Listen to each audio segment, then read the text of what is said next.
Joined now by @the Frank Isola. You can read him at The Athletic. You can watch him on television at ESPN. And you can also listen to him at SiriusXM as well as on this program every single Thursday. Frank, thanks for getting up early with us. I don't know how much attention you're paying to this Big Ten mess, but you've got, I believe, a daughter who plays college soccer, if I'm not mistaken. And if you said that last week, I think I'm right. And they have canceled the season. Would you like, as a parent, for her to be able to make the choice about whether to play this fall or not if you had your ideal scenario?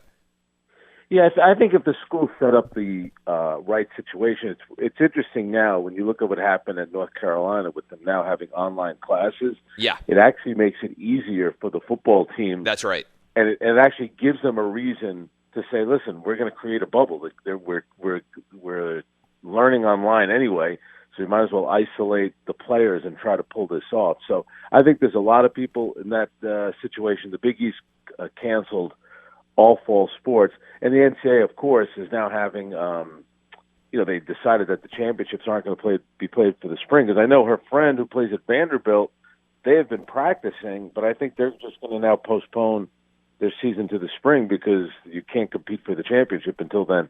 Anyway, but it's tough. I understand where all these college athletes are coming from. It's got to be frustrating for them because they want to get out there and play. And if you're in the Big Ten, you see what's happening in the SEC and the ACC, and you're thinking, well, why aren't we playing if everybody else is playing? Yeah, there's no doubt. And I'm curious, as a reporter, the Big Ten came out and said, yes, we had a vote. By the way, what exactly the vote looked like and how transparent and present it was remains an uncertainty. But as someone who has covered many different leagues over the years and everything else, are you as troubled as I am by the idea that these presidents and chancellors of Big Ten institutions, who are predominantly, at least in 13 of the 14 cases, state employees because only Northwestern is a private school, that they wouldn't have to publicly cast a vote and let everyone know what their university as a state-sponsored institution thinks about the Big Ten playing? I can't believe that this isn't a bigger story, that the Big Ten presidents themselves are not having to go on the record and say yes or no when it comes to fall sports, so everybody who lives in those states can at least know what their taxpayer-funded institution and taxpayer-funded president or chancellor decided. That seems to me to be of the utmost importance that people be able to see those public votes. Yeah, I'm surprised that they're not more transparent about something like that. But you can see the posturing on both sides, and it's interesting because the football coaches, like look at James Franklin, who's been very outspoken.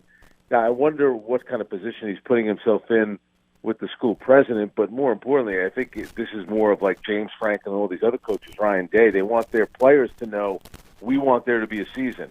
We're not the ones sitting there with the presidents of the schools saying we don't want to play. And I wonder, and it also kind of tells you, how much power the coaches have to kind of feel, empowered enough or emboldened enough to kind of say that stuff publicly, because that the coaches want to play. And I always think, I went to Maryland, and the football players there, they lived on campus, but they kind of did everything separate. They had kind of their own dining hall. And, they had certain schedules when they would eat, and, their classes would end at a certain time so they could practice. It's like football's the one sport where you could see that there could be a bubble. And, hey, you heard what Mike Krzyzewski said yesterday about we need to have an NCAA tournament next season. There's so much money involved, and the NCAA was caught off guard because everything happened in March. They didn't have any kind of plan.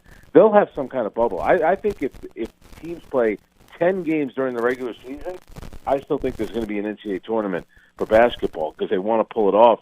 And I think football, maybe if they had planned it, that's part of the problem. They didn't plan this well enough. They should have done something with some kind of bubble scenario for the football team. We're talking to Frank Isola at the Frank Isola. When you see that Kevin Warren's son is playing in the SEC this fall and at least had the choice to decide whether or not he could play at Mississippi State, does it not make it even more difficult for all these parents that are upset about the fall, for the schools not playing, that the president of the Big Ten, who shut down all of the fall conference, has a son who's going to be playing football this fall in the SEC? I understand the idea that he's 18 plus and that kid can make his own decision. But if Kevin Warren is saying it's so unsafe that he doesn't feel good about the sons and daughters of parents in the Big Ten playing, yet his own son is playing, that's pretty amazing hypocrisy. Yeah, it certainly is, but I still think it's out of his hands. To me, this is about the presidents and chancellors of these schools. Remember, the president of Michigan had come out, it was probably 3 months ago. Oh, it was back in May. Back in May, I think, almost. Remember, and the message was, if we do not have kids on campus, we will not be playing football. So even back then, they were already positioning themselves to be here. And it does seem to cut across state lines, or where everyone feels about the virus. I never thought, like living here, I was like, they won't have college sports. But I did think in the South, I always felt all along that the SEC would play. Now, listen, there have been some complications. There have been players testing positive, but you could tell what happened in North Carolina. I think the football coach and the football team, I think they were happy when they said we're going to be teaching online and studying and learning online, because now it gives them a reason to create a bubble for the football team. Most of the Big Ten and SEC and ACC, many of those student athletes anyway, are already doing online only. Like North Carolina basically let it be known, hey, our athletes are only doing online courses already. So while a lot of people out there were kind of shocked by the idea that you're going to online only, that is something that is very common already in many parts of college athletics. All right, let's move over to the games themselves. So in the NBA, the Clippers lose last night. We now have a 1-1 situation there. The Lakers play tonight against the Blazers, down 0-1. Same thing for the Milwaukee Bucks against the Magic. What, if anything, have you learned now that we have seen, I believe, 12 games in the NBA playoffs so far? Well, LeBron is always going to be the most fascinating thing in the Lakers. And Anthony Davis in his first playoff game with the Lakers did not play well. And I thought it was really interesting. Like Joe Varden covers the NBA for The Athletic, and he's known LeBron for a long time. And his story yesterday was pretty funny. I think you'd get a kick out of it. It was this whole thing about how LeBron, I think he's struggling because there's no fans in the building, and he's so used to playing for the fans, and now he has no one to play with. And I'm thinking, hang on a second. I went back and looked for the quotes, and sure enough, LeBron had said that he was playing this season for Kobe. Like, what happened? So I think now that LeBron is the age that he's at, I just think he must be. I've been hearing that he's not that the fact that he's all in, but he's struggling with this whole thing. He's a 35-year-old guy in a bubble with a lot of young guys. I think LeBron probably is thinking, let me get the heck out of here. I'll be very interested to see what would happen if they fell behind 0-2 in the series. Now, listen, Clay, they were up 87-81 with 7 minutes to go. Then they fell apart. They got outscored 19-6 in the last 7 minutes. But it'll be. I just thought it was interesting after LeBron and the Lakers lost their first game. All of a sudden, it was LeBron struggling in the bubble. Well, nobody else has family there. Nobody else is playing with fans in the building. So already the kind of excuses. Now, I'm not saying that he made the excuses, but the media, some people in the media, are already making excuses for him. I wonder how quickly, and I'm curious what you think about this. So many people, I think, who feel as if their team doesn't have a chance to win a championship, when they get down 0-2 or 0-3 and they're like, well, as soon as we leave, we can leave this damn bubble. I wonder how many teams are just going to totally mail it in. Like the 76ers are down right now 0-2. They just got run in game 2. Is there any way that the 76ers are having a team meeting and they're like, hey, let's get it together? Like they know they're not going to win an NBA title, I think, in the back of their heads. They don't particularly seem to like each other very much. It's not as if you're going back in front of a home crowd. You know, a lot of times if you start off down 0-2 and you're the underdog, well, you get to get back on a plane, you go home, and you got a home crowd who's rooting for you really significantly. And so you see that happen a lot in Game 3 where somebody punches back and wins. How much do you think that could factor in with some of these teams when they're like down 0-2 or certainly they're down 0-3 and they're like, let's just go ahead and leave. I'm ready to get out of this bubble. Let's get this over with as quickly as possible. Well, you nailed it. I had 2 NBA coaches telling me that before the whole thing started. And, there's the famous chant from the Lakers. They were in Seattle. This is years ago, and I think it was Nick Van Exel who everyone said, when the team said 1, 2, 3, and they're going to say team or whatever, they said 1, 2, 3 Cancun, meaning if Yeah. this game's over, now we can go on vacation. But you hit it because now, all right. So if you're the Philadelphia 76ers, and we'll use them as an example, doesn't mean it's true, but the way they played yesterday, you could certainly believe that some guys are thinking like this. They play Friday, Sunday. They've almost been down there for 2 months. You cannot tell me that in the back of their minds, some of the players aren't thinking, if we lose the next 2 games on Sunday, we're flying home. Yep. We're getting out of this place. I could see teams like, let's see how the Nets do, because the Nets actually competed against the Toronto Raptors in Raptors game yesterday. 2, yeah. But that's going to be, beating them now 4 times. So the Nets could be done by Sunday. The Sixers could be done. I think you're going to see that a lot in the first round if a team falls behind 0-3 or 3-1 in a series, where that that elimination game could be over pretty quickly, because I do think teams are looking to get it. It's a long time. There's no other way around that. I talked to somebody yesterday who said, even like players on teams are bickering a little bit. It's like the stuff like if your family is like locked in a room, kind of like we went through with quarantine.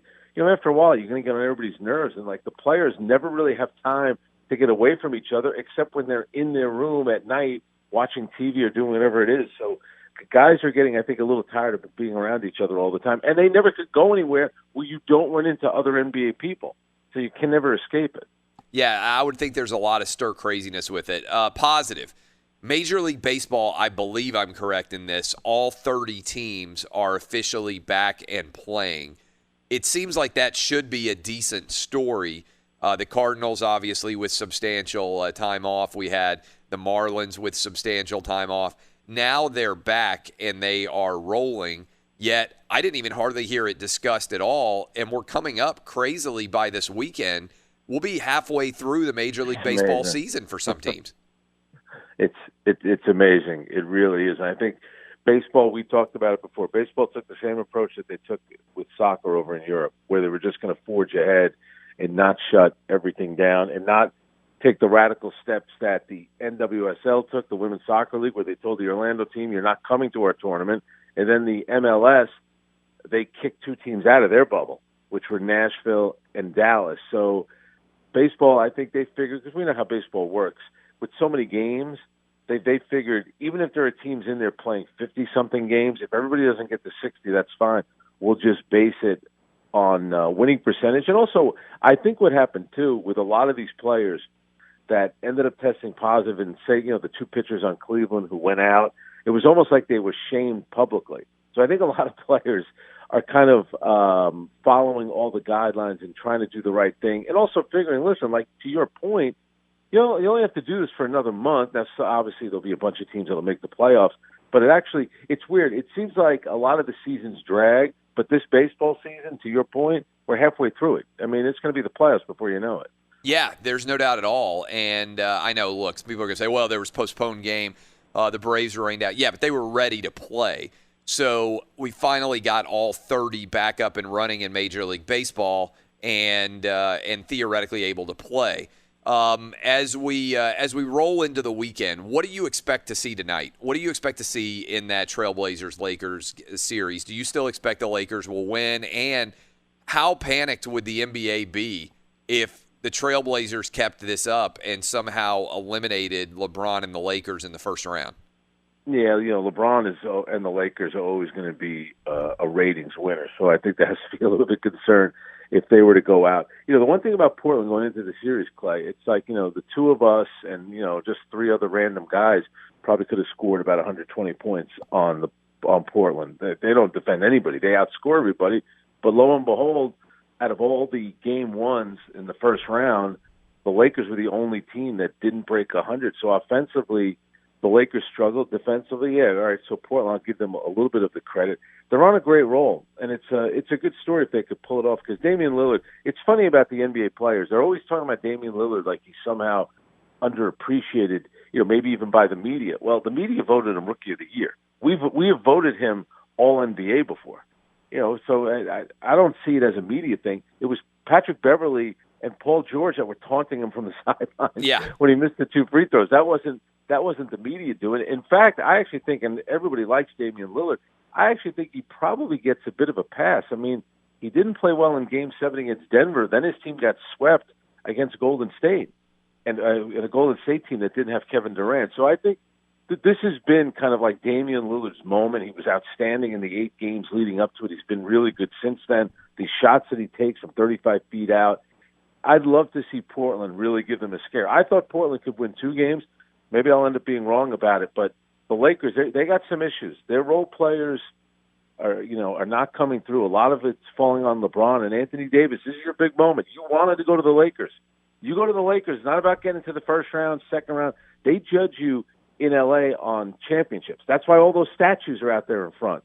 Whether it's Shaq, Kobe, Kareem, Magic Johnson, Jerry West won a title. Everybody gets a statue. It's because they won when they went to L.A. That's how you're judged when you play for the Lakers.